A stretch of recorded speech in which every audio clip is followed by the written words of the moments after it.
우리가 3장에서 회계 순환 과정을 설명했는데요. 완전하지는 않았습니다. 그 이유는 사례로 들었던 기업이 용역 제공을 주업으로 한다고 가정했기 때문입니다. 상품 매매를 주업으로 하는 기업의 경우에는 상품의 매입 그리고 매출에 대한 특이한 회계 처리가 필요합니다. 4장에서는 이에 대해서 살펴보는데요. 상품 매매 기업의 이 거래 기록 방법인 계속 기록법과 실지 재고 조사법에 대해서 살펴봅니다. 자, 어떤 방법을 적용하든 재무제표에 표시되는 금액은 동일하게 됩니다. 자, 두 가지 방법 모두 회계 기준에서 인정되는 총액 기준에 의한 회계 처리 방법이라고 설명드립니다. 자, 상품 매매 거래의 회계 처리 구체적으로 살펴봅니다. 자, 다음의 회계 처리는 주식회사 강남의 토지 취득과 처분에 관한 거래를 설명을 하고 있습니다. 자, 토지를 취득했을 때, 자, 1,000원 주고 취득했는 경우입니다. 자, 토지를 처분했을 경우에는 1,000원 주고 취득한 토지를 처분했기 때문에 대변에 토지 1,000원이 놓이고요. 차변에 현금 1,500원. 자, 요 차이 500원이 바로 끼워넣기 금액으로 유형자산 처분 이익이 됩니다.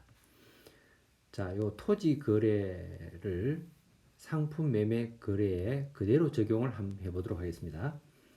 자, 컴퓨터를 매입해서 마진을 붙여서 파는 상품 매매 기업의 경우를 예로 듭니다. 자, 컴퓨터라는 상품을 현금 1,000원 주고 매입을 하고요. 컴퓨터를 마진 500원을 붙여서 1,500원에 현금을 받고 팔게 되면 차변에 현금 1,500원, 대변에 상품 컴퓨터죠. 자, 그 차액 500원을 매출 총이익. 자, 이렇게 회계치를 했는데요. 회계를 처음 배우는 사람이라면 자, 이 컴퓨터의 매입과 판매에 관한 회계 처리에 아무런 문제가 없구나, 잘 됐구나 이렇게 생각을 할 수가 있습니다. 자, 그런데 이 회계 처리는 회계 기준에서 인정되지 않는 방법입니다. 자, 거기에 대해서 살펴보도록 합니다. 자, 방금 우리가 이 컴퓨터를 매입해서 마진을 붙여서 파는 거래를 분개를 했는데요. 토지의 매출 거래와 동일한 방법으로 회계 처리했습니다. 자, 이 방법은 순액의 정보만을 회사에 대한 순액의 정보만을 보고하기 때문에 기업의 수익성 분석에 관한 정확한 정보를 제공하지를 못하게 됩니다. 그래서 다음과 같이 총액 정보로 제공할 경우에 두 회사의 수익성이 어떻게 비교되는지를 한번 살펴보도록 하겠습니다. 자, 주식회사 강남의 경우에 상품 매출액이 1,500원이고요. 매출 총이익이 500원이다. 이렇게 되고요. 자, 주식회사 강북은 상품 매출액이 5,000원입니다. 그리고 매출 총이익은 500원. 주식회사 강남과 주식회사 강북의 매출의 규모는 다르지만 매출 총이익은 똑같죠. 자, 이거를 매출 총이익으로 비교해 보겠습니다. 주식회사 강남의 매출 총이익은 이익률은 분모의 매출액분의 매출 총이익 해서 33%가 되고요. 주식회사 강북은 분모의 매출액 5,000원과 분자의 매출 총이익 500원에서 10%가 됩니다. 자, 주식회사 강남의 수익성이 주식회사 강북보다 거의 3배 이상의 이 수익성을 보이고 있습니다. 자, 이렇게 총액 정보를 제공하게 되면은 두 회사의 수익성이 다르다는 것을 보여주고 있습니다. 자, 그런데 반면에 이걸 이렇게 해석할 수도 있습니다. 자, 주식회사 강북의 경우에는 5,000원이라는 많은 판매량을 통해서 시장 점유율을 높여가는 정책을 쓴다. 즉 이익을 적게 보지만 판매를 많이 하는 시장 점유율 확대 정책을 쓰게 되면 장기적으로는 주식회사 강북이 강남보다도 훨씬 더 시장에서 유리한 위치를 점유하게 될 것이다 라는 것을 우리가 판단할 수도 있는 것입니다. 자, 이렇게 순액 정보, 매출 총이익 500원만 보고하는 보고보다는 이와 같이 매출액과 매출 총이익 정보를 총액으로 보고하는 정보를 제공함으로써 두 회사의 수익성에 관한 비교를 우리는 가능하게 됩니다. 따라서 회계 기준에서는 순액 정보가 아닌 총액 정보로 상품 매매 거래를 보고하도록 규정하고 있습니다. 자, 이어서 설명을 더 해보겠습니다. 자, 주식회사 강남과 주식회사 강북의 방금 거래를 총액 정보로 한 것을 나타내 보면 강남은 매출액 1,500, 강북은 5,000원. 자, 처음 나오는 계정 과목인데요. 자, 이 매출 원가라는 계정이 나옵니다. 자, 매출 원가라는 것은 이거는 판매된 상품의 원가라고 볼 수 있습니다. 자, 판매된 상품 1,500원의 원가가 1,000원이라는 것이고요. 주식회사 강북의 경우에는 판매된 상품 5,000원의 원가가 4,500원이다. 해서 매출 총이익은 500원으로 같지만 매출액과 매출원가가 틀립니다. 자, 위 정보는 수익, 즉 매출과 비용, 매출 원가를 총액으로 보고한 것입니다. 따라서 이렇게 보고하게 되면 두 기업의 수익성 비교를 가능하게 하는 방법이라고 하겠습니다.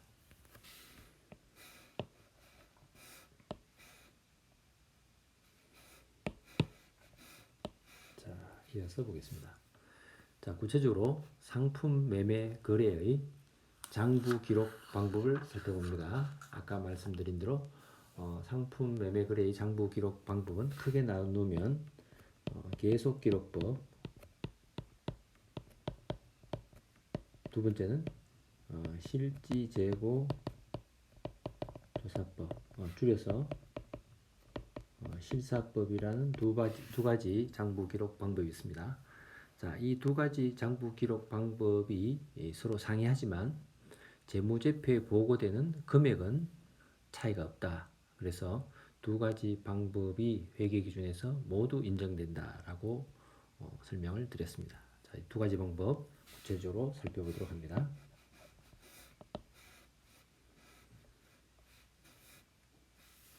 자, 먼저 계속기록법과 실지재고조사법을 설명하기 전에 그림 1을 통해서 재고자산의 원가 배분에 관한 내용을 먼저 드리도록 합니다. 자, 기업이 올해 설립된 기업이 아니라면 전년도에서 이월되어 온 기초재고자산이 있을 것입니다.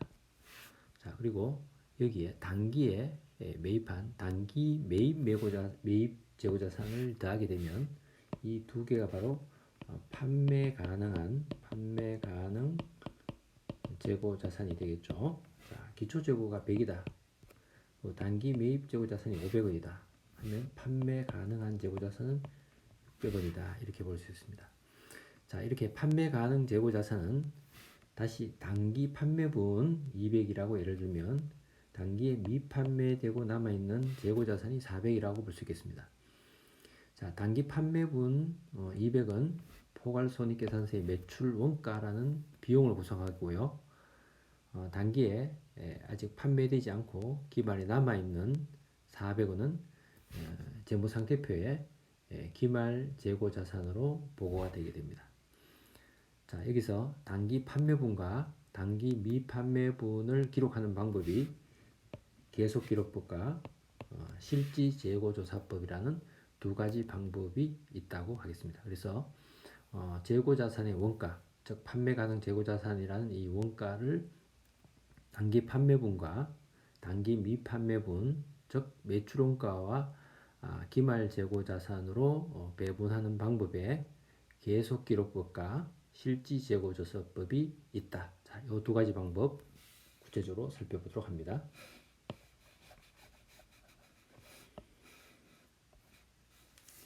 자, 먼저 계속기록법에 대해서 살펴봅니다.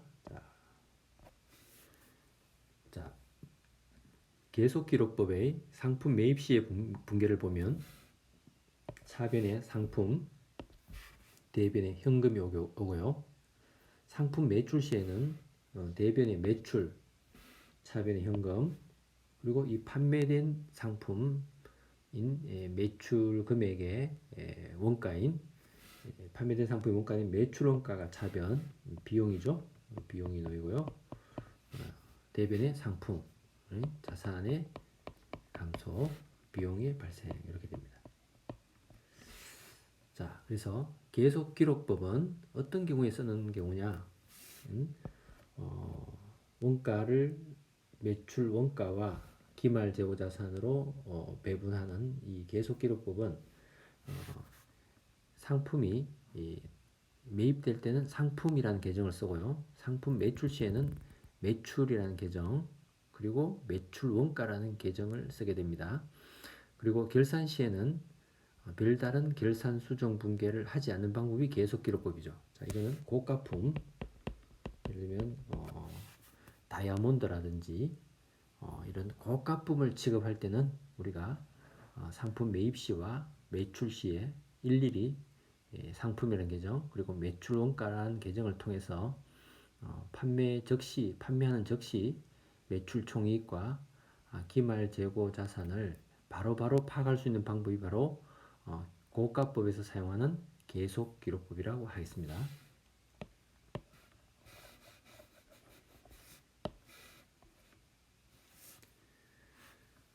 자, 요 그림은 그냥 넘어가도록 하겠습니다. 자, 계속기록법의 원가 배분 방법을 보면, 자, 기초 상품 재고액 그리고 단기 상품 매입액, 자, 요 두 개를 합치면 판매 가능한 상품 재고액이죠.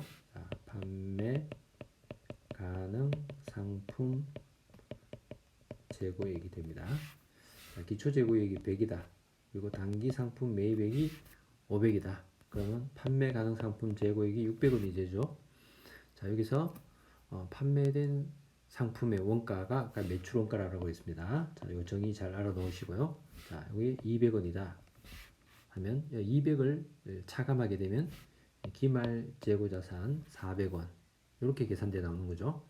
자, 계속기록법은 상품이 매입되거나 매출될 때마다 계속적으로 상품과 관련된 분계를 기록하는 방법입니다.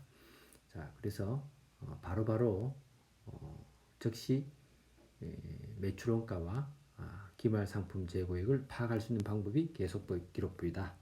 이렇게 설명을 드리게 됩니다. 자, 여기에 반해서 두 번째 원가 배분 방법, 즉 판매 가능 재고 자산을 판매된 매출 원가와 판매되지 않고 남아있는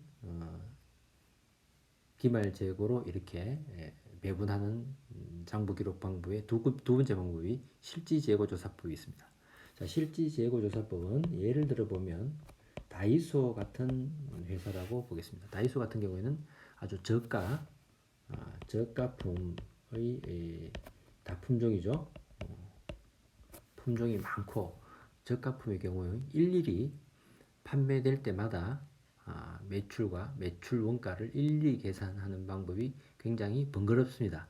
자, 이런 경우에는 일일이 계산하지 않고 상품 매입 시에는 자, 매입이라는 계정을 씁니다. 자, 특이한 방법이죠. 자, 대변의 현금 상품 매입 시에 계속기록법에서는 상품이라고 썼는데 실지재고조사법에서는 매입 계정을 씁니다. 자, 상품 매출 시에는 자, 매출이라는 계정 쓰고 차변의 현금 여기까지는 계속기록법과 동일한데요. 매출 원가를 특별하게 계산하지 않습니다. 자, 상품 매출 시 일일이 매출 원가를 파악해서 매출 총이익과 그리고 기말 재고를 파악하지 않습니다. 자, 너무나 번거롭다는 거죠. 저가품 그리고 품종이 많기 때문에 이것이 번거롭기 때문에 회계 기말 즉 결산에 가서 반드시 해야 될 절차는 재고 조사를 실제로 하게 됩니다. 그래서 실지 재고 조사법이라는 표현이 여기서 나오는 겁니다. 결산 시에 재고 창고에 가서 남아있는 재고를 조사를 하게 됩니다. 자, 남아있는 재고를 조사하게 되면 창고에 남아있는 재고 외에는 다 팔렸다. 이렇게 가정하는 것이 바로 실지 재고 조사법입니다. 자, 그래서 실지 재고 조사법은 회계 기말이 돼서 실사를 거친 이후에 야 비로소 매출 원가가 파악되는 방법이 바로 실지 재고 조사법입니다. 자, 그리고 매입 시에는 상품을 매입 시에는 상품 계정을 쓰는 게 아니라 매입 계정을 쓴다 그랬고요. 여기 특이하고요. 상품 매출 시에는 매출 계정만 쓰고 매출 원가라는 상대 계정은 기말의 실사를 통해서 기말 재고가 파악되고 나면 그제서야 계산되는 매출 원가가 계산되는 방법이라고 하겠습니다. 자, 예를 들면 기초 재고액이 100이고요. 단기 상품 매입이 500이면 합치면 600이죠. 이 600이 바로 판매 가능한 상품 재고액이고요. 여기서 기말 상품 재고액이 만약에 400이라면 자, 600에서 400을 빼게 되면 매출원가가 사후적으로 200이라는 것이 기말 실사 400이 파악되고 나면 그때서야 매출원가가 계산되어 나오는 방법입니다. 자, 이 방법은 결산 시에 이러한 결산 수정 분계를 반드시 거치게 되는데요. 자, 대변의 기초 상품 100. 자, 그리고 매입이라는 것은 바로 단기 상품 매입액입니다. 이걸 줄여서 매입이라고 합니다. 자, 매입이라는 계정 상품 계정으로 봐도 상관없겠습니다. 단기 매입한 상품 500원이죠. 자, 이거를 대변으로 보내게 됩니다. 그러면 기초 상품과 단기 매입 상품의 잔액은 제로가 되는 거죠. 자, 그리고 기말의 실사를 거친 창고에서 조사한 기말 상품 재고액이 400원이라고 했습니다. 자, 이것이 차변의 상품 계정에 놓이고요. 자, 그러면 나머지 200이 끼워 넣기 금액으로 매출 원가 이렇게 사후적으로 매출 원가가 계산됩니다. 즉 기말 실사를 통해서 기말 재고액이 파악되고 나면 그 이후에 매출 원가를 계산하는 방법입니다. 자, 정리해 보면 실지 재고 조사법은 다이소와 같이 다품종의 저가품을 취급하는 회사에서 판매될 때마다 일일이 매출 원가를 파악하는 것이 번거롭기 때문에 기말에 한 차례 실사를 통해서 기말 재고를 파악하고 그 파악된 기말 재고를 통해서 매출 원가를 계산하는 방법입니다. 이 방법은 기말에 반드시 결산 수정 분계를 해줘야 됩니다. 자, 다시 한번 정리하면 상품 매입 시에는 매입이라는 계정을 씁니다. 상품 계정이 아니고. 자, 그리고 상품 판매 시에는 매출이라는 계정을 쓰고 매출원가는 결산 시에 매출원가 즉 기말 실사를 통해서 기말 상품 재고액이 파악되고 나면 그제서야 기말 상품 재고액 파악된 금액이 나오면 매출원가가 사후적으로 계산돼 나오는 방법입니다. 자, 이때 결산 시에 기초 상품과 단기 매입 상품은 대변으로 가게 되고요. 자, 이래서 기초 상품과 단기 매입 상품 제로가 되고요. 기말 상품 실사를 통해서 파악된 금액이 나오면 그제서야 사후적으로 매출원가가 계산돼 나오는 방법입니다. 따라서 계속기록법이 훨씬 더 적시성 있는 정보를 제공하는 회계처리 방법이라고 하겠습니다.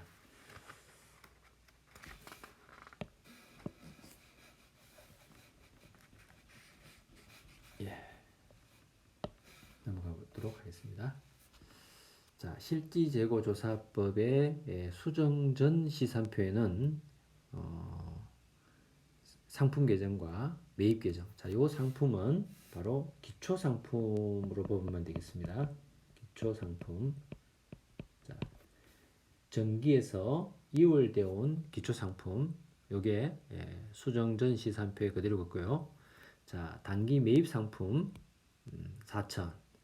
그리고 넘어온 이월된 전기에서 넘어온 상품이 600. 자, 이렇게 계산되고요. 자, 매출이 7천이다. 자, 이렇게 됐을 때 기말 재고 실사 결과 400이 나온다. 자, 이런 경우 결산 수정 분계를 보면요. 자, 결산 수정 분계. 자, 결산 수정 분계 실지 재고 조사법에서는 첫 번째 절차가 기말 재고 실사를 통해서 400이라는 금액. 자, 여기서 400이라는 금액이 실제 창고에서 조사가 됐다. 자, 그러면 기초 상품 600 그리고 단기 매입 상품 4천 해서 이것이 대변에 놓이게 되고요.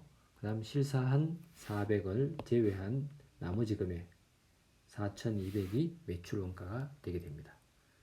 자, 이러한 결산 수정 분계를 거치고 나면 수정 후 시산표가 어떻게 바뀔까요? 자, 보겠습니다.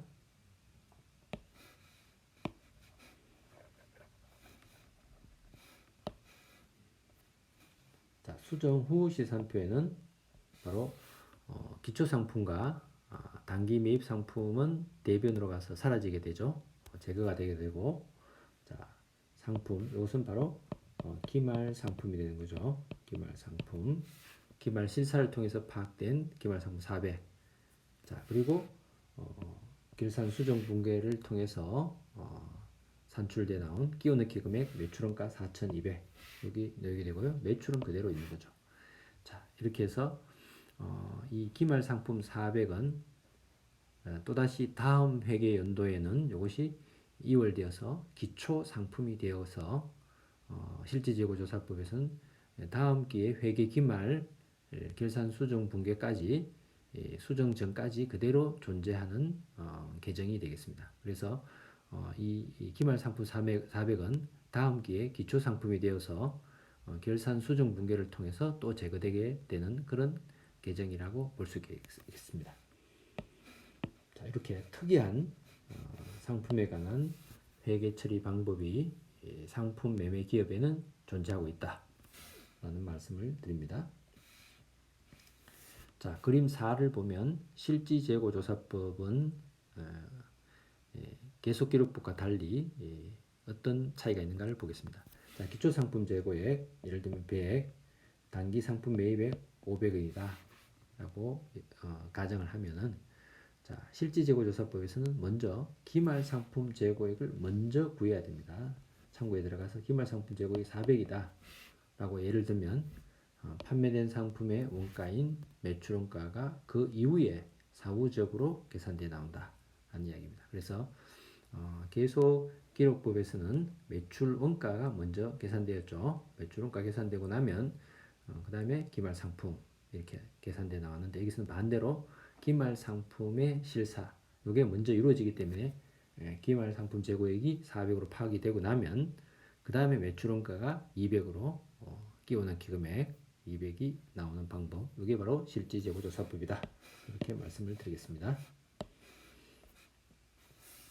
자, 두 가지 방법을 비교해 보겠습니다. 계속기록법, 계속 장부를 기록하는 거죠. 고가품의 경우 취급하는 방법이다. 자, 특정 시점에 재고자산 잔액 그리고 그때까지 발생한 매출 원가를 즉시에 제공할 수 있는 방법이다. 자, 이런 방법이고요. 자, 실지재고조사법은 기말에 실사를 해야만 되는 거죠. 하지 않는 한 특정 시점에 재고자산 잔액 그때까지 발생한 매출원가 파악은 불가능합니다. 그래서 기말이 될 때까지는 매출원가가 얼마가 되는지 알 수가 없어요. 그것이 단점이라고 하겠습니다. 하지만 계속기록법을 적용하든 실사법을 적용하든 재무제표에 보고되는 금액 정보는 동일합니다. 동일한 매출과 동일한 매출원가 그리고 동일한 금액의 매출 총이익이 이 두 가지 방법에 똑같이 제공이 된다라는 말씀 드리겠습니다. 예제 1번 살펴보도록 하겠습니다.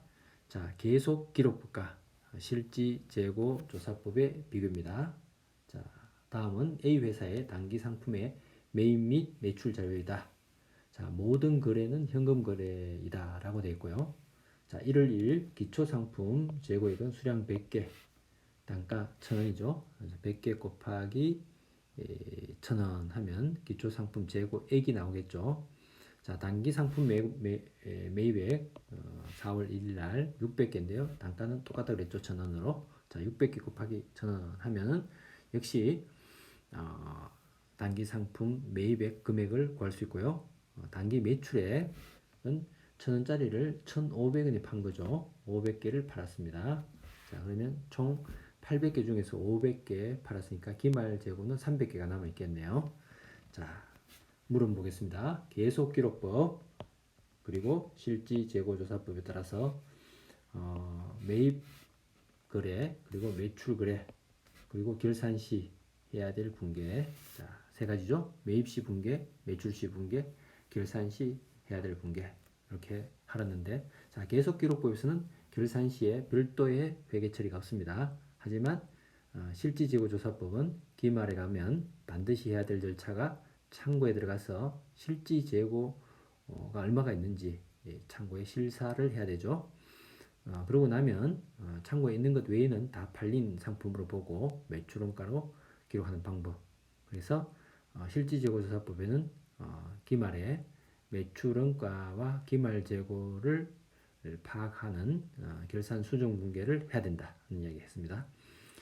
자, 그리고 두 방법에 따라 기말 상품 재고액 단기 매출 원가를 계산하라 하면 동일한 금액이 나오겠죠.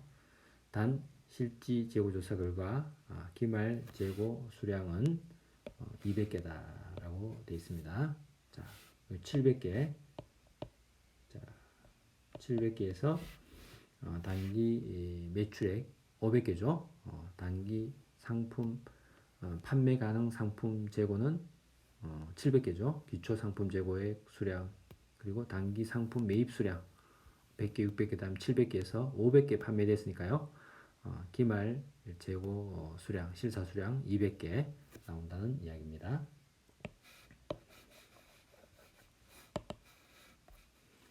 자, 매입 시 분계를 보겠습니다. 자, 계속기록법은 상품이라는 개념을 쓰죠. 자, 실지 재고 조사법은 매입이라는 계정을 씁니다. 매입 계정. 자, 이 매입은 단기 매입 상품의 줄임말이죠. 매입 계정. 자, 매출 시에 자, 매출 75만 원 그리고 현금 75만 원. 자, 그리고 바로 매출원가가 바로 즉시에 적용되는 방법. 차변의 매출원가, 대변의 상품 이렇게 계산이 되죠. 자, 결산 시에 분계가 없다. 왜? 매출원가 그리고 기말 상품이 매출 시에 바로 파악이 되는 방법이 계속기록법이죠. 자, 실지재고조사법 보면요. 자, 매입 시에 매입 계정 쓰고요. 매출 시에 매출 계정만 씁니다. 자, 매출원가는 매출 시에 파악이 안 돼요. 자, 결산 시에 해야 될 절차는 제일 먼저 창고에 들어가서 실사 하니까 200개 나왔다. 자, 그러면 기말 상품 20만 원 나오는 거죠. 자, 대변에 기초 상품 10만 원 그리고 단기 매입 상품 요 60만 원이 대변으로 와서 소멸되죠. 자, 기말 상품 20만 원을 빼고 나면 나머지 금액 끼어넣기 금액으로 50만 원이라는 금액이 나옵니다. 자, 이 두 가지 방법에서 매출원가는 둘 다 50만 원으로 일치하고요. 기말 상품도 20만 원으로 일치를 하게 됩니다. 자, 두 가지 방법의 매출원가와 기말 재고 금액은 동일하게 나온다라는 말씀드립니다.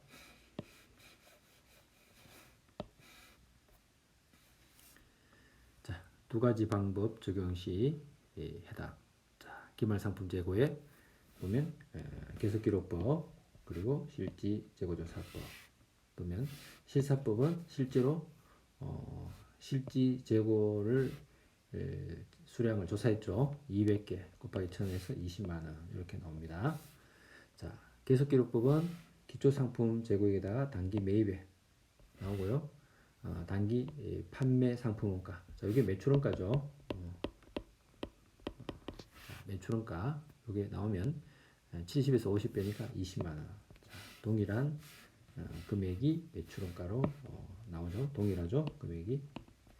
자, 실지재고조사법의 매출원가는 기초상품 재고액 플러스 단기 매입액에서 기말 재고액 방금 구한 20만 원을 빼면 70에서 20 빼니까 50만 원이라는 매출원가를 구할 수 있고요.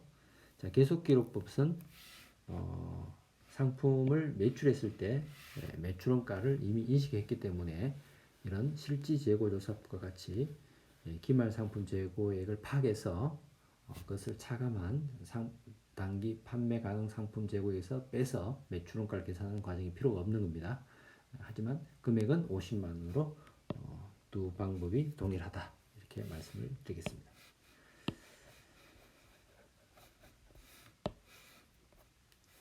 자, 그림 5를 보겠습니다. 재고자산 원가가 배분되는 내용을 다시 한번 정리를 해봤습니다. 자, 기초상품 재고액 10만 원, 그리고 단기 상품 매입액 60만 원 해서 70만 원이 판매 가능한 상품 재고액이 되고요. 여기 50만 원이 매출원가. 자, 그리고 나머지 20만 원 요거 기말 상품 재고액 요거 재무상태표의 상품으로 보고되고요. 기말 상품. 자, 50만 원 요거 포괄손익계산서에 보고되는 거죠. 자, 이렇게 70만 원이라는 원가가 각각 50만 원, 20만 원 이렇게 매출원가와 기말 상품 재고액으로 배분된다라는 것을 보여주고 있습니다. 자, 여기까지 하고 조금 쉬었다가 뒷부분 살펴보겠습니다.